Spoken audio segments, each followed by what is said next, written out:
இன்னைக்கு நம்ம கிச்சன்ல சூப்பரான சுவை நிறைந்த காரசாரமான பீஃப் கறி தான் பார்க்க போறோம். ரெசிபியை ஃபுல்லா பாருங்க. வீட்டில் உள்ள எல்லாருக்குமே ரொம்பவே பிடிக்கும். வாங்க வீடியோக்குள்ள போகலாம்.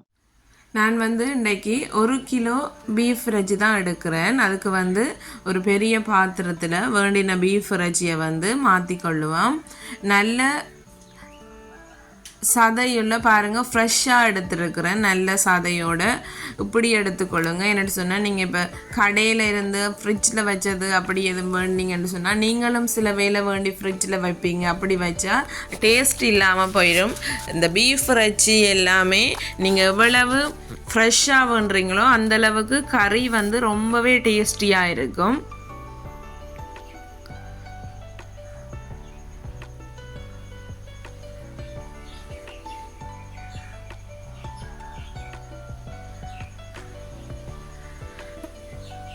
பாருங்க, அந்த இறைச்சி உங்களுக்கு பார்க்கும்போதே தெரியும் எவ்வளோ ஃப்ரெஷ்னஸ்ஸாக இருக்குன்னு சொல்லி. இன்றைக்கி சூப்பரான ஒரு பீஃப் இறைச்சி கறி தான் பார்க்க போகிறோம். பாருங்கள், நான் குட்டி குட்டியாக கட் பண்ணிட்டு வந்துட்டேன். கிட்ஸ் சாப்பிட்றபடியாக நீங்கள் பெருசாக கட் பண்ணிங்கன்னா அவங்களுக்கு இது கடிக்க முடியாமல் இருக்கும். இங்கே நல்லா குட்டி குட்டியாக கட் பண்ணிங்கன்னு சொன்னால் அவங்களுக்கு ஈஸியாக இருக்கும். நான் கட் பண்ணிவிட்டு மஞ்சளும் உப்பும் போட்டு நல்ல ஒரு 4 தண்ணியில் கழுவி எடுத்துகிட்டு வந்துட்டேன். அதுக்கு பிறகு வாங்க இனி என்னென்னு தேவைன்னு சொல்லி பார்ப்போம்.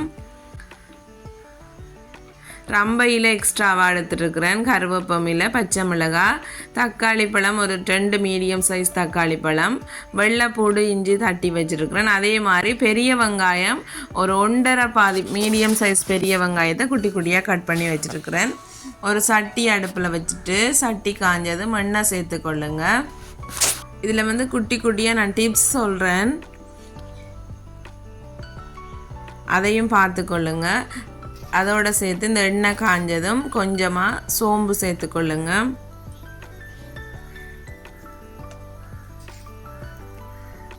வெந்தயம் சேர்க்கிறேன். இந்த வெயில் காலத்தில் உங்களோட உடம்புக்கு வெந்தயம் ரொம்பவே குளிர்மையை கொடுக்கும். அதனால் நீங்கள் என்ன சாப்பாடு செய்தாலுமே வெந்தயம் எக்ஸ்ட்ராவாக சேர்த்துக்கொள்ளுங்க. கடுகு கொஞ்சமாக சேர்க்கிறேன்.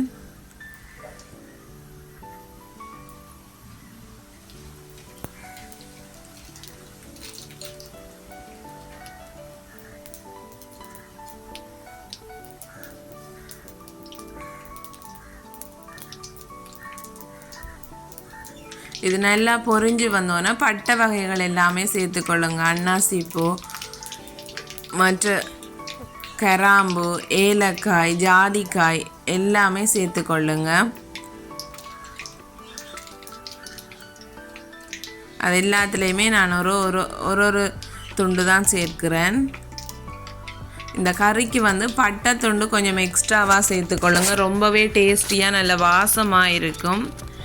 இன்னொரு டிப்ஸ் என்னென்னா, உங்களோட இடங்களில் இந்த ரம்பையில் கிடைக்குமென்று சொன்னால் பீஃப் இறைச்சி கறிக்கு ரம்பையில் கொஞ்சம் எக்ஸ்ட்ரா கொஞ்சம் கூடுதலாகவே சேருங்க. நான் ஒரு 3 ரம்பையிலேயே குட்டி குட்டியாக கட் பண்ணி சேர்த்துக்கொள்கிறேன். என்னென்னு சொன்னால், இந்த இறைச்சி கறிக்கு ரம்பையிலையும் பட்டையும் தான் வாசம் கொடுக்குறது. அதோட வெட்டி வச்சுருக்கிற பச்சை மிளகாய், தக்காளி பழம், வெங்காயம், உள்ளி, இஞ்சி எல்லாத்தையுமே சேர்த்துக்கொள்கிறேன். இது நல்லா வதங்கி வரணும்.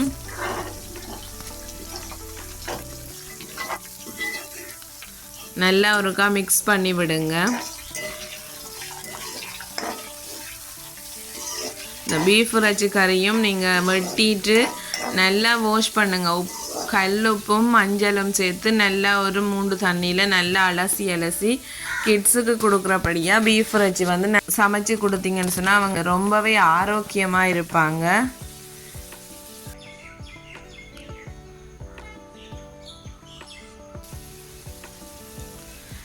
இந்த வெங்காயம் வதங்கி வர்றதுக்காக நான் தூள் உப்பு கொஞ்சமாக சேர்க்கிறேன். சேர்த்துட்டு மூடி வச்சு விட போகிறேன். ஒரு 30 செகண்டுக்கு ஒருக்கா திறந்து பார்த்து மிக்ஸ் பண்ணி விடுங்க.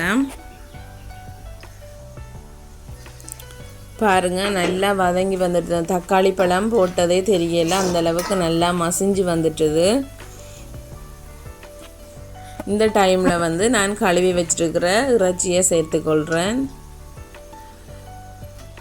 பாருங்கள் நான் எவ்வளோ குட்டி குட்டியாக கட் பண்ணியிருக்கிறேன்னு சொல்லி. இந்த கறி வந்து நல்லா வெந்து வரும்போது கிட்ஸ் வந்து நல்லா விரும்பி சாப்பிடுவாங்க. என்ன சொன்னால் நீங்கள் பெருசு பெருசாக கட் பண்ணிங்கன்னு சொன்னால் கிட்ஸுக்கு கடிக்க இல்லாமல் விருப்பம் இல்லாமல் இருக்கும். அதனால் நல்ல எவ்வளோ குட்டியாக கட் பண்ணிடலுமோ அந்தளவுக்கு குட்டியாக கட் பண்ணி சமைச்சு எடுத்துக்கொள்ளுங்க.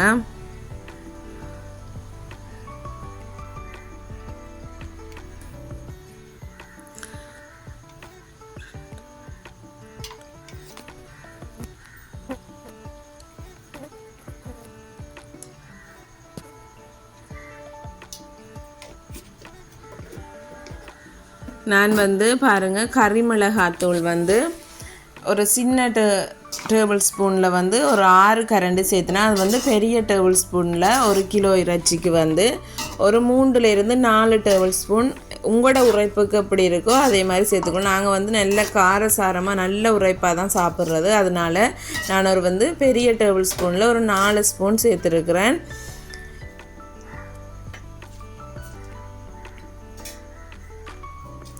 அப்படியே அந்த மிளகாத்தூளை போட்டுட்டு பிரட்டி விட்டுட்டு தண்ணி சேர்த்துக்கொள்ளுங்க.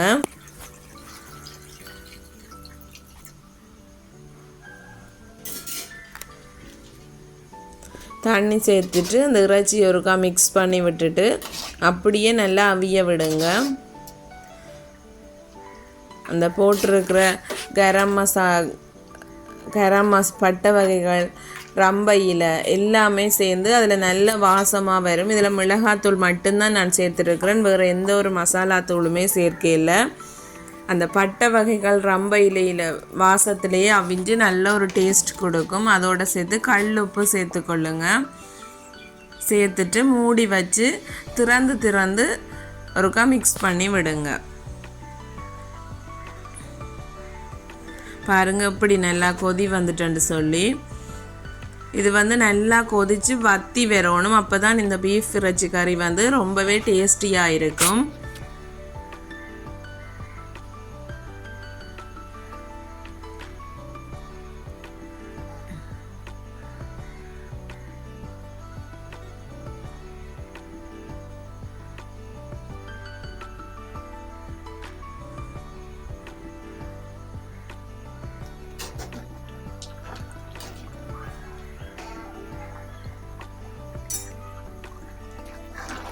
பாருங்கள் எந்த அளவுக்கு வத்தி வந்துட்டேன்னு சொல்லி நல்லா சுண்டி வந்துட்டது. சூப்பரான ஒரு பீஃப் இறைச்சி கறி சாப்பிட்றதுக்கு ரெடியாகி கொண்டிருக்குது.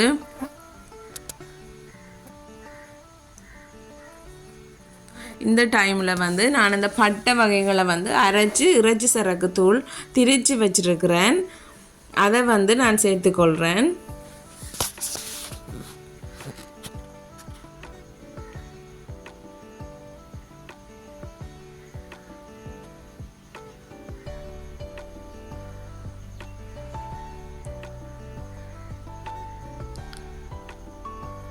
லாஸ்ட்டாக நான் வந்து கொஞ்சமாக பழப்புளி சேர்க்கிறேன்.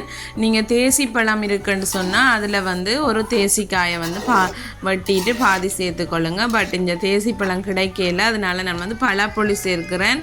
பழப்புளியும் ரொம்பவே டேஸ்ட்டாக இருக்கும் இந்த கறிக்கு, அதனால் ட்ரை பண்ணி பாருங்கள். நான் இதில் எந்த ஒரு மசாலாவும் சேர்க்காதபடி ஒன்லி கறி மிளகாத்தூளும் இறைச்சி சரக்கு தூளும் தான் சேர்த்துருக்கிறேன். சூப்பர் அண்ட் டேஸ்டியான பீஃப் இறைச்சி கறி ரெடி ஆயிடுச்சு. இன்றைக்கு கலர்ஃபுல்லாக ஒரு மஞ்சள் சாதத்தோடு தான் வந்திருக்கிறேன். ஒயிட் ரைஸில் மஞ்சள் போட்டு ரம்பையிலையெல்லாம் போட்டு சாதம் வடித்து வச்சுருக்கிறேன். அதில் வந்து இந்த பீஃப் இறைச்சி கறியை சேர்த்துட்டு சாப்பிட்டா செம்மையாக டேஸ்டியாக இருக்கும். கண்டிப்பாக ட்ரை பண்ணி பாருங்கள். கிட்ஸுக்கெல்லாம் ரொம்பவே பிடிக்கும், திரும்ப திரும்ப கேட்பாங்க. பாருங்கள் நான் அந்த இறைச்சி வந்து பாருங்கள் எந்த அளவுக்கு அவிஞ்சிருக்குன்னு சொல்லி அந்த தொடும்போது நல்லா மசிஞ்சு வருது, ஜூஸியாக இருக்குது.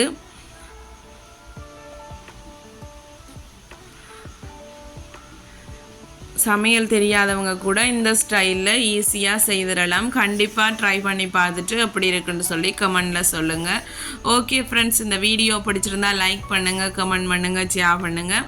மறக்காமல் ரெஜ்ஜி கிச்சனை சப்ஸ்கிரைப் பண்ணிக்கொள்ளுங்கள். தேங்க்யூ. நெக்ஸ்ட் வீடியோவில் சந்திப்போம்.